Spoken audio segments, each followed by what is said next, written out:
1 heure en France, en direct de la Foire de Paris, Frédéric Le Tournier, Denis Farreau. Et Anthony Vittorino, qui est en direct lui aussi de la Foire de Paris, où le Made in France est à l'honneur.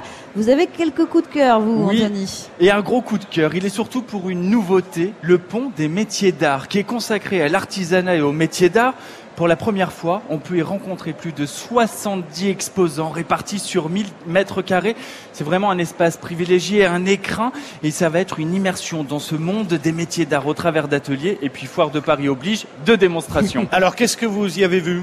Des créateurs, des artisans qui vont exceller dans leurs domaines respectifs. Ils dévoilent d'ailleurs quelques-uns des secrets de leur savoir-faire, des savoir-faire quelquefois ancestraux. Et puis plus que tout, ils partagent avec nous leur passion. C'est aussi une très bonne occasion de se rendre compte que l'artisanat, c'est un domaine bien large où de nombreux et différents talents peuvent s'exprimer. On y voit des exposants travailler des matières comme le verre, le cuir, le métal ou le bois, et même les arts graphiques.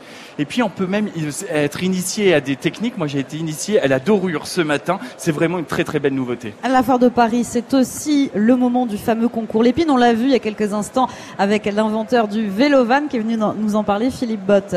Oui, et d'ailleurs un concours qui à l'origine avait été créé pour répondre à un trouble de l'ordre public. Au début du XXe siècle, il y avait de nombreux camelots dans Paris qui exposaient comme ça dans la rue. C'était un jeu du chat et la souris entre les policiers et les camelots. Et le préfet, Louis Lépine, a voulu répondre à cela en créant une exposition. Il a canalisé les camelots. Exactement, et du coup il a fait un contre-cours pour réglementer ce commerce de rue. Et ce concours, Lépine, c'est un peu notre témoin de la société ? Définitivement, et puis on le voit au fil des années, toutes les inventions sont marquées par les préoccupations du quotidien, parce que très vite les jouets, les bibelots des camelots vont être dépassés par des avancées technologiques. D'abord dans la communication, 1913, la TSF, le premier poste qui va être récompensé, puis derrière les articles ménagers. Vous vous souvenez du moulin légumes de chez Moulinex? Je vous en parlais pour 1931. Le mécanique? Exactement, à la main. Non, le premier à la main, le presse purée. Je dis rien.